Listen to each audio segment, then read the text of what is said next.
Deketin lagi, Pak.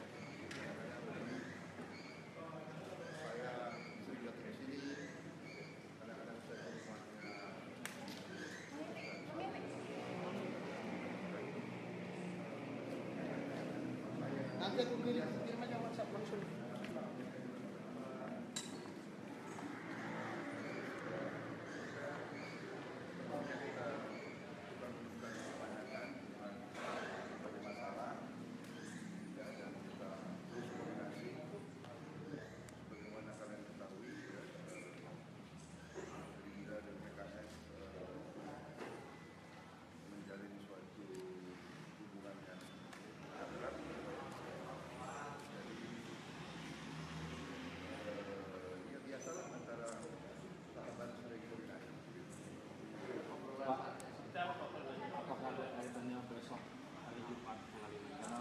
Mengingatkan kemarin Bapak kan ketemu dengan Presiden juga nih Pak.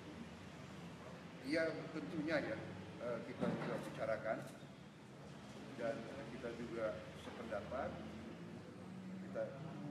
Kita ingin suasana negara, suasana ibu kota dalam keadaan yang baik, yang sejuk, yang damai begitu.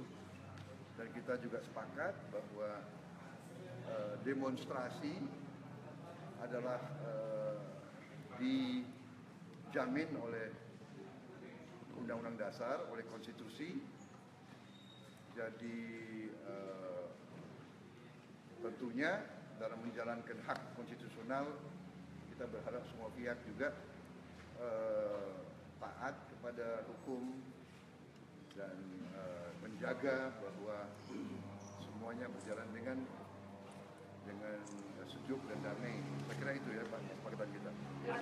Pak, terkait dengan taat. Saya tambahkan dikit. Jadi kami tadi ngobrol ya tentang banyak hal, tapi salah satunya adalah tentang 4 November ya.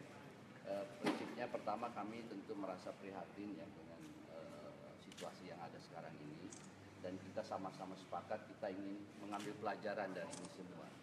Saya kira kita para elit ya ini juga harus menjaga etika, fatsun politik ya, sehingga kita tidak menyentuh pada hal-hal yang sangat sensitif. Nah yang kedua, kita seperti tadi Pak Prabowo sampaikan, memang sekarang dinamika sudah terjadi seperti ini. Nah tetapi seperti katakan oleh Presiden Jokowi sendiri, menyatakan pendapat itu adalah hak konstitusional warga. Itu dijamin betul oleh konstitusi maupun undang-undang kita. Nah karena itu saya kira dinamika ini mari kita sikapi secara proporsional. Ya. Nah yang ketiga saya kira karena ini dijamin oleh konstitusi dan ini juga dijamin oleh undang-undang, maka kami menghimbau kepada saudara-saudara nanti yang akan menyatakan hak pendapatnya, hak konstitusionalnya ini, juga mentaati salah satu prinsip negara hukum, yaitu due process of law, yaitu silakan Anda ambil hak Anda secara konstitusional dan hukum, tapi jangan melanggar konstitusi dan jangan melanggar hukum. Karena itu kita sepakat untuk sama-sama ya, menjaga ketertiban, jangan sampai ada anarkisme. Dan di sini diharapkan juga kita bisa melihat ataupun mencegah jangan sampai ada pihak-pihak yang menunggangi ini semua untuk kepentingan sesaat. Saya kira itu kehendak kita semua. Nah mudah-mudahan ke depan kalau ini bisa kita lalui dengan baik ya, saya kira ini bisa menjadi pelajaran pendidikan politik buat kita semua. Dan di sini kami juga bersama Pak Prabowo ya, kita berharaplah penegak hukum bisa kemudian ya bertindak ya dengan bijak, dengan baik sesuai aturan konstitusi dan undang-undang, sehingga gejolak-gejolak yang ada ini nanti bisa kita turunkanlah tensinya seperti itu. Ini mungkin harapan kita.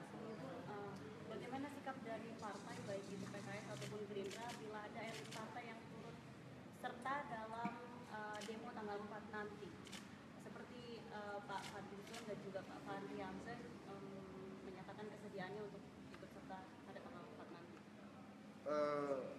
Ya gimana ya saudara, kan kita harus tahu bahwa kita ini negara demokrasi, jadi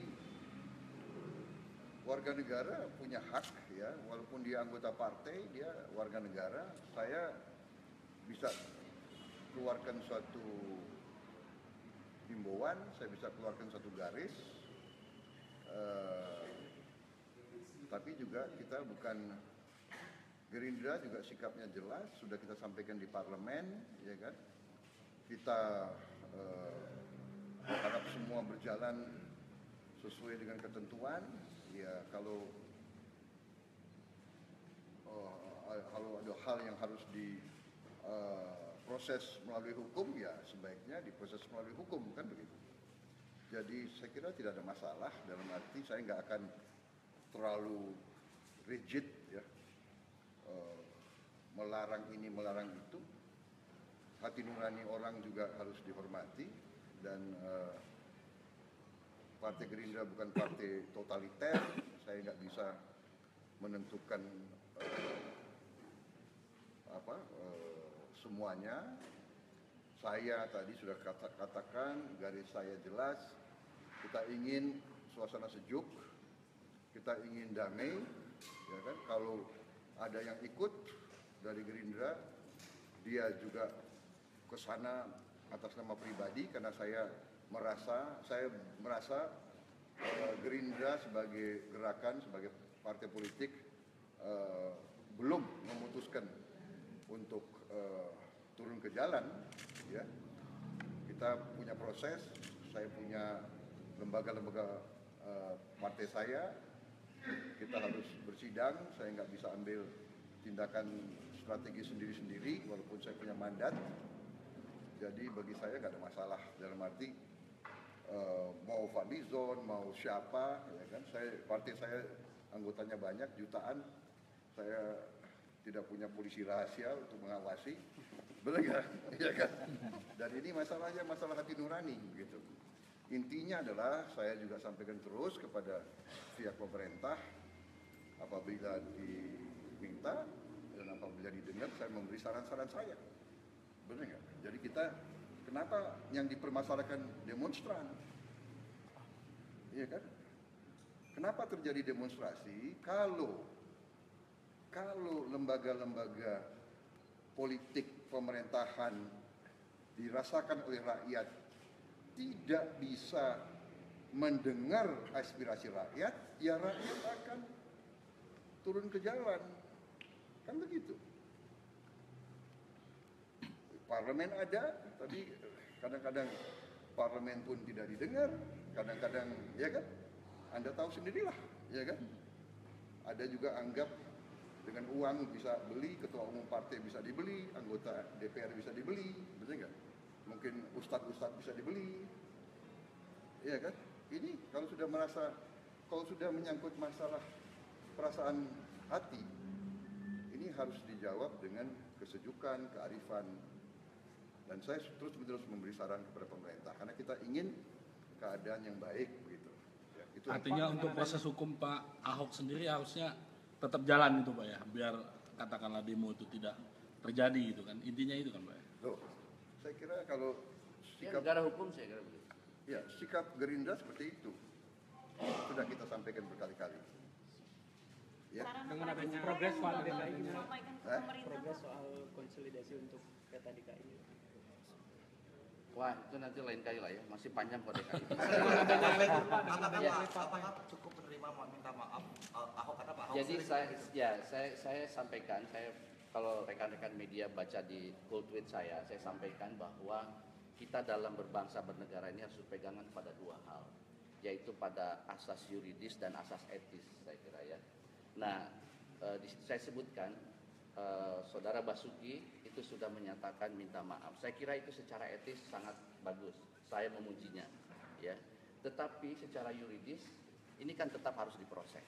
Nah, karena itulah maka kami ya bersama Pak Prabowo ya menginginkan dan mendesak kepada pihak penegak hukum ya untuk memproses itu. Dan disitulah saya kira nanti ada semacam trust yang akan muncul dari masyarakat kepada penegak hukum. ini saya kira bukan persoalan hari ini saja. Penegakan hukum terkait masalah ini, kalau ini bertele-tele dan menciptakan distrust, rasa tidak percaya dari masyarakat, rugi kita akan berkepanjangan. Ini akan terjadi ketidakpercayaan masyarakat kepada negara kita yang disebut sebagai negara hukum. Saya kira dalam konteks itulah, ya, permohonan maaf kita hargai, dan saya kira ya semua warga masyarakat itu sudah memaafkan. Ya, saya tidak mengklaim sebagai perwakilan ya, tapi saya kira masyarakat Indonesia umumnya pemaaf. Tetapi secara yuridis saya kira ini tetap harus ditegakkan. Artinya gerakan besok adalah bukan gerakan politis, Pak Sudin. Oh iya jelas, ini harus dipisahkan betul, ya. Ini harus dipisahkan betul. Ya karena itu kami sebagai pimpinan partai politik kami sangat berhati-hati karena takut ini kemudian dibawa-bawa kepada aspek politik. Nah kalau ini sudah bercampur masalah politik, ini akan semakin semrawut lagi, ya. Makanya saya mengatakan juga dalam Twitter saya, ya kita ingin membangun bangsa ini lebih baik. Maka kami para politisi, ya kami mari sama-sama untuk menahan diri tidak mengintervensi proses hukum.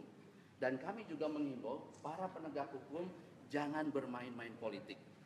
Kalau ini bisa saling jaga, saya kira insya Allah negara kita sebagai negara hukum itu akan bisa kita tegakkan. Dengan adanya Pak Prabowo sudah menyatakan sikapnya bahwa itu berkaitan dengan hal itu. Pak, dengan adanya red parpol yang turun, apa yang terjadi di politik? Strategi kemenangan Anies Sandiaga Oh, Uno hari dibahas, Pak. nanti 3 bulan lagi. Pak, dengan adanya red parpol. Udah, Bapak.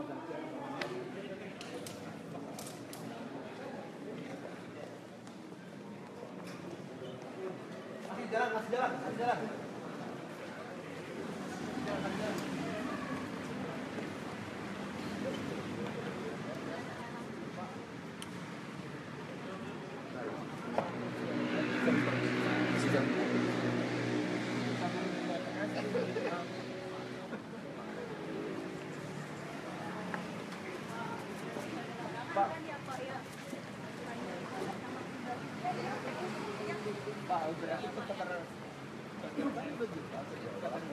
Bapak lewat sini Pak.